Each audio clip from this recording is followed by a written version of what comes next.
Quantum mechanics model.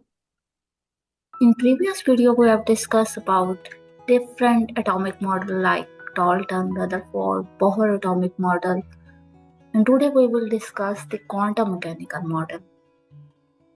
Quantum model हमारे पास बहुत ही recent ये करंट मॉडल है जो कि एटम के स्ट्रक्चर्स को डिस्क्राइब करता है। क्वांटम मैकेनिकल मॉडल की जो बेसिक है वो क्वांटम मैकेनिक्स है। Now what is the quantum mechanics? ये अब क्वांटम मैकेनिक्स का कॉन्सेप्ट क्या है? क्वांटम मैकेनिक का कॉन्सेप्ट बेस करता है कि इलेक्ट्रॉन को वेव पार्टिकल एंटिटी कंसीडर किया जाए। इससे पहले जो क्लासिकल मॉडल था उसमें इलेक्ट्रॉन को पार्टिकल कंसीडर किया जाता था। पार्टिकल मीन्स हमारे पास डिफरेंट पार्टिकल्स हैं, मैटर एग्जिस्ट करता है जिस स्टेट में आपके पास स्टोन है, ब्रिज है, ये सारे आपके पास पार्टिकल नेचर हैं। जबकि आपके पास वेव नेचर क्या है, जैसे कि साउंड वेव होती हैं, जैसे कि लाइट वेव होती हैं। तो इस कॉन्सेप्ट में क्वांटम मैकेनिक्स में जो इलेक्ट्रॉन है उसको पार्टिकल नहीं कंसीडर किया जाता, बल्कि उसको पार्टिकल और वेव दोनों कंसीडर किया जा सकता है। Electron are the smaller entity of matter, और ये इतना छोटा होता है कि ये ना सिर्फ पार्टिकल की तरह बिहेव करता है बल्कि वेव की तरह भी बिहेव कर सकता है। जैसे आपके पास लाइट वेव है या साउंड वेव है। तो इस कॉन्सेप्ट को क्वांटम मैकेनिक्स में लिया गया कि इलेक्ट्रॉन ना सिर्फ पार्टिकल हैं बल्कि sometime they can behave as a wave. तो क्लासिकल मॉडल इलेक्ट्रॉन को पार्टिकल कंसीडर करती थी, जबकि क्वांटम मैकेनिकल मॉडल में ये जो एडवांस हमारे पास मॉडल है उसमें इलेक्ट्रॉन को वेव पार्टिकल कंसीडर किया गया। इस कॉन्सेप्ट में या इस मॉडल में ये बताया गया कि इलेक्ट्रॉन का जो पाथ है उसको ऑर्बिट नहीं बल्कि ऑर्बिटल की फॉर्म में हम डिफाइन कर सकते हैं। यानी कि ऑर्बिटल क्या होता है? ऑर्बिटल होगा ऐसा रीजन, मीन्स के ऐसा रीजन जिसमें इलेक्ट्रॉन के प्रेजेंट होने की प्रोबेबिलिटी मैक्सिमम हो। यानी कि कोई फिक्स रीजन नहीं है बल्कि, या कोई फिक्स पाथ नहीं है, ठीक है, कोई फिक्स सर्कल नहीं है, बल्कि एक रीजन है जिसमें हम जो है उसकी प्रोबेबिलिटी हो सकती है कि इलेक्ट्रॉन प्रेजेंट हो, उसको हम कहते हैं ऑर्बिटल। ये देखिए, क्वांटम मैकेनिकल मॉडल के अकॉर्डिंग जो एटम है वो कुछ इस तरह से फॉर्म होता है। उसमें ये आपको दरमियान में न्यूक्लियस नजर आएगा और उसके गिर्द आपको डिफरेंट रीजन्स नजर आएंगे जिसमें इलेक्ट्रॉन के प्रेजेंट होने के चांसेस मैक्सिमम हो सकते हैं और उनको हम ऑर्बिटल कहते हैं। ये आपके पास with the passage of time evolve होता रहा इलेक्ट्रॉन का मॉडल, उसको मजीद एडवांसमेंट आती गई। सबसे पहले जो मॉडल था वो डाल्टन का मॉडल था, जिसमें डाल्टन ने कहा था कि एटम जो है इनडिवाइजेबल पार्टिकल होते हैं, सबसे छोटे पार्टिकल होते हैं। किसी भी मैटर के अंदर एक पार्टिकल होता है सबसे छोटा, उसको हम एटम कहते हैं, ठीक है। उसने कहा था कि इससे छोटा कुछ भी नहीं हो सकता। लेकिन उसके बाद डिफरेंट एक्सपेरिमेंट हुए, डिफरेंट मॉडल्स आए, डिफरेंट थ्योरीज पेश की गई जिसके अकॉर्डिंग एटम के अंदर प्रोटॉन भी प्रेजेंट है और इलेक्ट्रॉन भी प्रेजेंट है। रदरफोर्ड ने बताया कि प्रोटॉन जो है वो सेंटर में होता है और उसके अराउंड जो है वो इलेक्ट्रॉन रिवॉल्व कर रहे होते हैं। प्लानिटरी मॉडल ये रदरफोर्ड ने दिया था। नेक्स्ट वन बोहर का मॉडल था। बोहर ने कहा था कि यहाँ पे जो आपके पास इलेक्ट्रॉन के जो पाथ है वो सर्कुलर फिक्स एनर्जी के पाथ होते हैं, ठीक है। उनके फिक्स डिस्टेंस पे फिक्स एनर्जी के ये पाथ होते हैं जिनको ऑर्बिट कहा जाता है, जिसमें इलेक्ट्रॉन जो है वो न्यूक्लियस के अराउंड रिवॉल्व करता है। तो ये बोहर का मॉडल था। बोहर के बाद जो क्वांटम मैकेनिक्स का जो मॉडल आया उसके अकॉर्डिंग कोई भी ये फिक्स इस तरह से हम सर्कुलर नहीं ड्रा कर सकते, क्योंकि इलेक्ट्रॉन जो है वो कहीं भी प्रेजेंट हो सकते हैं। अब इलेक्ट्रॉन की जहाँ जहाँ प्रेजेंस मैक्सिमम हो सकती है, प्रोबेबिलिटी जहाँ पे मैक्सिमम हो सकती है, वहाँ पे हम कह सकते हैं कि ये ऑर्बिटल है और इन ऑर्बिटल में इलेक्ट्रॉन प्रेजेंट हो सकते हैं। ये आपको डिफरेंट ऑर्बिटल नजर आ रहे हैं इलेक्ट्रॉन के लिए, आप देख रहे हैं कोई फिक्स नहीं है। यहाँ से लेकर यहाँ तक कोई रीजन है, सर्कुलर रीजन, इसको हम ऑर्बिटल का नाम देते हैं। तो ये क्वांटम मैकेनिकल मॉडल था। अब क्वांटम मैकेनिकल मॉडल के अंदर बहुत सारी थ्योरीज और बहुत सारे हाइपोथेसिस आए। हम वो देखते हैं कि वो कौन कौन सी थ्योरीज और हाइपोथेसिस, इंपॉर्टेंट हाइपोथेसिस थे जो कि इलेक्ट्रॉन की प्रेजेंस को, इलेक्ट्रॉन की पोजीशन को, उसकी पाथ को डिफाइन करते थे। First one and first most important is Heisenberg uncertainty principle, जिसकी बेसिस पे ये क्वांटम मॉडल्स जो हैं ये एक्सप्लेन किए गए। अब हेजनबर्ग अनसर्टेनिटी प्रिंसिपल जो है वो बहुत ही फंडामेंटल कॉन्सेप्ट है क्वांटम मैकेनिक्स का। और इसका नाम जो है वो एक जर्मन साइंटिस्ट वर्नर हेजनबर्ग के नाम पे रखा गया, जिसने ये जो प्रिंसिपल था ये 1927 में फॉर्मुलेट किया था। अनसर्टेनिटी प्रिंसिपल को कैसे हम एक्सप्लेन कर सकते हैं, ये कैसे स्टेट किया गया था, ये क्या था ये प्रिंसिपल। इस प्रिंसिपल के according it is impossible to simultaneously determine the exact location and further trajectory, momentum, velocity and path of the electron. तो इस प्रिंसिपल ने ये बताया कि हम इलेक्ट्रॉन के एक ही टाइम में हम इलेक्ट्रॉन की लोकेशन को और उसके पाथ को, यानी कि लोकेशन के बाद नेक्स्ट जो उसकी उस लोकेशन के बाद जो उसकी नेक्स्ट पाथ है, मोमेंटम है, वेलोसिटी है, इनको हम एक ही टाइम में एग्जैक्ट, ठीक है, एग्जैक्ट मेजर नहीं कर सकते। हम नहीं बता सकते कि इलेक्ट्रॉन अभी यहाँ पे प्रेजेंट है और आने वाले चंद लम्हों में वो कहाँ ट्रेवल करके जाएगा, या उसका कौन सा रूट होगा, किस पाथ पे, उसकी वेलोसिटी क्या होगी, इसका मोमेंटम क्या होगा। तो हम ये एग्जैक्टली नहीं बता सकते। तो ये था हमारे पास हेजनबर्ग अनसर्टेनिटी प्रिंसिपल। अब इसका मैं थोड़ा सा आपको बैकग्राउंड बता देती हूँ ताकि आपको आइडिया हो जाए कि क्यों हम कहते हैं कि इलेक्ट्रॉन का जो है वो साइमल्टेनियसली पाथ, उसकी पोजीशन को फाइंड आउट करना इम्पॉसिबल है। और इसीलिए क्योंकि ना हम उसकी अगर हम पोजीशन को फाइंड आउट करते हैं तो हम उसके पाथ को 100% नेक्स्ट ट्रैजेक्टरी को, मोमेंटम को जो है वो डिटरमाइन नहीं कर सकते। इसलिए इलेक्ट्रॉन का एक डिफाइन ऑर्बिट जो है अराउंड द न्यूक्लियस, उसको ड्रा करना भी एक बहुत बड़ा चैलेंज है, ठीक है। तो इसीलिए जो क्वांटम मॉडल था उसने ऑर्बिट की बजाय ऑर्बिटल का जो है वो कॉन्सेप्ट दिया। अब ये देखें, फॉर एग्जांपल ये हमारे पास एक इलेक्ट्रॉन है, ठीक है, हमारे पास एक इलेक्ट्रॉन है और ये इसका नॉर्मल पाथ है, ठीक है, original path of the electron है जहाँ पे इलेक्ट्रॉन मूव कर रहा है। अब अगर इस इलेक्ट्रॉन को हमने इसकी पोजिशन को देखना है कि ये कहाँ पे प्रेजेंट है, तो उसके लिए ज़्यादा हमें फोटोन चाहिए होंगे, माइक्रोस्कोप चाहिए होगी, जिससे हम इसको विजुलाइज कर सकें, या इसकी पाथ को देखने के लिए या इसकी पोजीशन को देखने के लिए। तो हम इस पे फोटोन स्ट्राइक होंगे, ठीक है, इंसिडेंट फोटोन।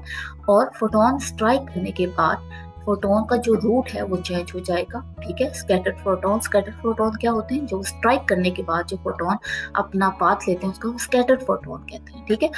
तो इन स्कैटर्ड फोटोन के रिजल्ट के बाद आप देखेंगे कि इलेक्ट्रॉन की पोजीशन, इलेक्ट्रॉन इसी डायरेक्शन में मूव करता नहीं रहेगा, बल्कि इलेक्ट्रॉन की जो पाथ है वो चेंज हो जाएगा। आप देखें, ये पाथ या इसका मोमेंटम या इसकी वेलोसिटी चेंज होगी। क्यों?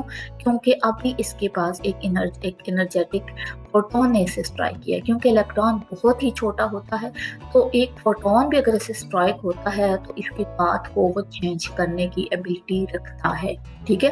क्योंकि इलेक्ट्रॉन की साइज बहुत छोटा होता है, तो एक फोटोन भी उसका जो पाथ है वो चेंज कर देता है। तो अब हमने पोजीशन तो देख ली यहाँ पे इसकी पोजीशन, लेकिन उसकी पोजीशन को देखने के जो प्रोसेस है उसमें उसका जो पाथ है वो चेंज हो चुका है। तो इसलिए हमारी ये लिमिटेशन है कि हम एक ही टाइम में उसके पाथ को नहीं कर सकते। अब अगर आप देखें दूसरे ही मोमेंट में अगर आप इसकी पोजीशन को देखना चाहें तो इलेक्ट्रॉन कहाँ प्रेजेंट होगा, ये वाला न्यूट्रॉन, ठीक है, वो कहाँ चला गया आपको नहीं पता, क्योंकि आप इस पाथ के अलाउंग तो आप इसको देख नहीं सकते, क्योंकि इस पाथ पे ये अब प्रेजेंट ही नहीं थी।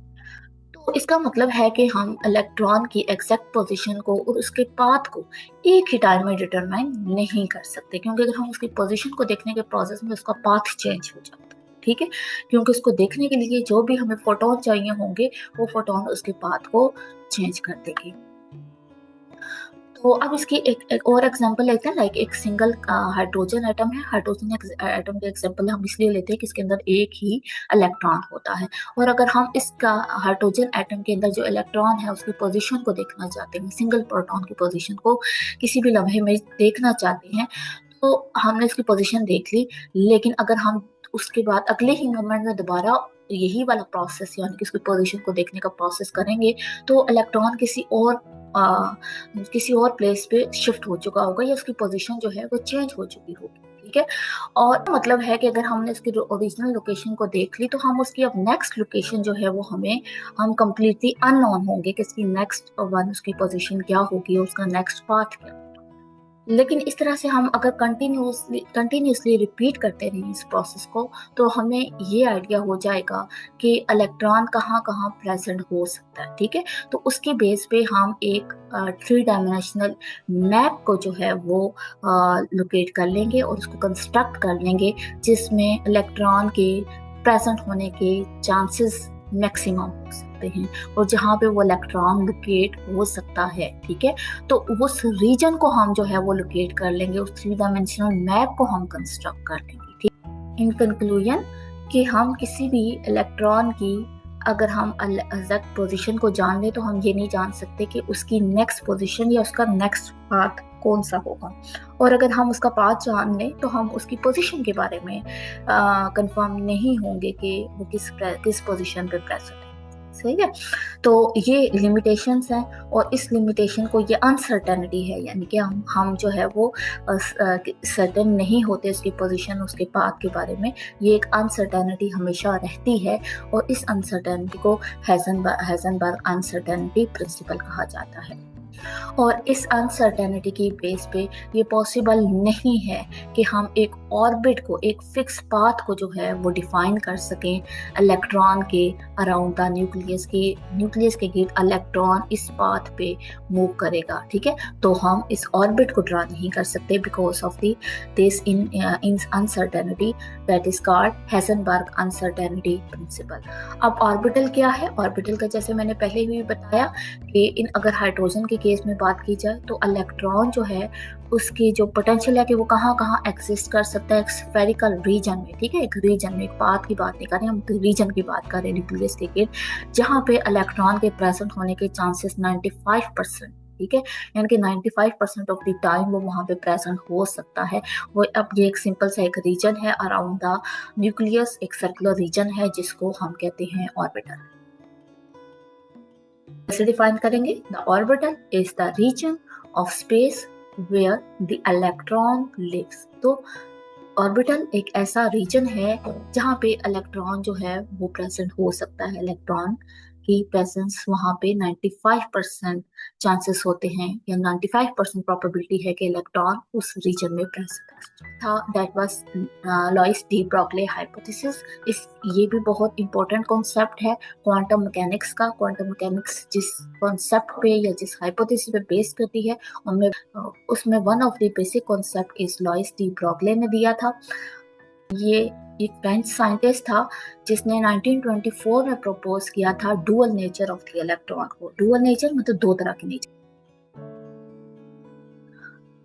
प्रपोज किया था। अब डुअल नेचर क्या है? डुअल नेचर मतलब दो तरह के नेचर, पार्टिकल नेचर भी और वेव नेचर भी।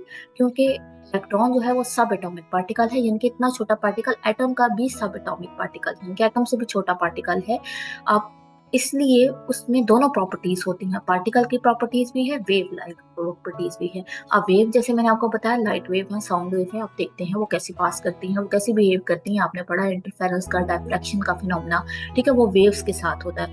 अब कुछ फिनोमेना है जैसे कि मोमेंटम है, और ये फिनोमेना आपके पास पार्टिकल के होते हैं। ठीक है, तो अब जो इलेक्ट्रॉन है वो इतना छोटा पार्टिकल है कि वो दोनों तरह से बिहेव कर सकता है। Sometime it behave like particle and sometime it behave like wave like. ठीक है, तो इस आइडिया की बेस पे हम जो है अब इलेक्ट्रॉन को समझने के लिए एक न्यू पॉसिबल वेव मिले, जिसकी बेस पे हम इलेक्ट्रॉन के बिहेवियर को समझ सकते हैं। क्योंकि इलेक्ट्रॉन को हम जस्ट ना तो पार्टिकल कंसीडर करके उसके सारे लॉज उस पर अप्लाई करके उसके बिहेवियर को समझ सकते हैं, ना ही वेव के सारे लॉज और जितने भी लॉज हमारे पास हैं वो उस पर अप्लाई करके समझ सकते हैं। क्योंकि इस पे हमारे पास स्पेसिफिक लॉज अप्लाई होंगे, क्योंकि इसकी डुअल नेचर है, particle like as well as wave like nature. In 1927 में डेविसन एंड जर्ग, ये दो साइंटिस्ट थे जिन्होंने इसको एक्सपेरिमेंटली प्रूव किया था, डी ब्रोगली हाइपोथेसिस को। डी ब्रोगली ने जस्ट एक थ्योरेटिकल कॉन्सेप्ट दिया था। ठीक है, हाइपोथेसिस था कि मैं भी हम बहुत सारी जो इलेक्ट्रॉन के बिहेवियर है वो इसलिए एक्सप्लेन नहीं कर रहे क्योंकि हम उसको पार्टिकल ले रहे हैं। May be electron can be behave as a wave और can behave as a particle. लेकिन इन दो साइंटिस्ट ने, डेविसन एंड जर्मन ने बाद में एक्सपेरिमेंटली ये प्रूव किया कि yes, electron can behave as a wave. So यहाँ पे हमने बहुत सारे एटॉमिक मॉडल को अंडरस्टैंड किया। अब ये मॉडल एक टूल की तरह यूज होते हैं। Tool for what? Tool for understanding the structure and behaviour of the atom. अगर हमें स्ट्रक्चर और बिहेवियर एटम का पता हो, देन ही हम उसकी केमिकल रिएक्शन में उसकी इंटरेक्शन को स्टडी कर सकते हैं, उसकी इंटरेक्शन को कंट्रोल कर सकते हैं और समझ सकते हैं। तो ये हमारे लिए एक बहुत अच्छा टूल है। तो it help to understand the structure of the atom, कि एटम के स्ट्रक्चर को हमें पता चलेगा तो हम इसके बिहेवियर और इसकी इंटरेक्शन को आगे समझ सकते हैं। अब ये एटॉमिक मॉडल क्या कोई फिजिकल मॉडल होते हैं? ये कोई फिजिकल मॉडल नहीं है। ऐसे मॉडल नहीं है कि कोई फिजिकल मॉडल बना दिया क्या है, ठीक है, कोई प्रॉपर इस तरह का मॉडल है, नहीं, ऐसा नहीं है। ये कंसेप्चुअल इमेजिनेशन है कि इलेक्ट्रॉन जो है वो कैसे रिवॉल्व कर रहे हैं, प्रोटॉन किधर प्रेजेंट है और इलेक्ट्रॉन की मूवमेंट कैसी है, वो किस पाथ पे मूव कर रहे हैं, ठीक है। तो it is conceptual imagination. Conceptual imagination को ना सिर्फ ऐसा नहीं है कि जस्ट किसी ने इमेजिन कर लिया, बल्कि बहुत सारे एक्सपेरिमेंट भी किए गए और उसकी ऑब्जर्वेशन के थ्रू इन कॉन्सेप्ट को जो है वो वेरीफाई किया गया कि यस, अगर ये कॉन्सेप्ट लिया जाए तो फिर इलेक्ट्रॉन को ऐसे बिहेव करना चाहिए, और उस बिहेवियर को फिर एक्सपेरिमेंट में प्रूफ भी किया गया, ठीक है, प्रूफ भी हुआ वो सारे जो कॉन्सेप्ट थे। तो इस बेस पे फिर जो है वो एटॉमिक मॉडल जो है वो प्रपोज किए गए। ये मॉडल एक्चुअली सिंप्लीफाइड फॉर्म होते हैं, क्योंकि इलेक्ट्रॉन का जो पाथ है, सब एटॉमिक पार्टिकल वो बहुत छोटे होते हैं, उनका बिहेवियर बहुत डिफरेंट होता है, और यूनिवर्स में उन चीज़ों से जो हम देख रहे हैं, जिनको हम ऑब्जर्व कर रहे हैं, तो ये कॉम्प्लेक्स टाइप की रियलिटी है, कॉम्प्लेक्स स्ट्रक्चर होता है, जिसको इन मॉडल की हेल्प से हम सिंप्लीफाइड फॉर्म में समझ सकते हैं, अंडरस्टैंड कर सकते हैं। तो साइंटिस्ट अभी भी एफर्ट्स कर रहे हैं कि वो इम्प्रूव कर सकें मज़ीद जो है इस नॉलेज को और एटम के मॉडल्स को, और इस सिलसिले में बहुत सारी प्रोग्रेस हो रही है जो रिसर्च में, और टेक्नोलॉजी जैसे से रिसर्च और टेक्नोलॉजी एडवांस होती जा रही है, इस तरीके से एटम के मॉडल्स भी जो है वो एडवांसमेंट उसमें भी आती जा रही है कि उसको कैसे जो है वो मज़ीद उसके अंडरस्टैंडिंग की जाए और मज़ीद इसको एक्सप्लोर किया जाए सब एटॉमिक पार्टिकल्स को। तो ये थी हमारी आज की वीडियो। उम्मीद है आपको आज की वीडियो बहुत अच्छे से समझ आ गई होगी। इंशाल्लाह आने वाली वीडियो में हम इस चैप्टर के बाकी टॉपिक्स को कवर करेंगे। So keep watching our video. Thank you. अल्लाह हाफिज़।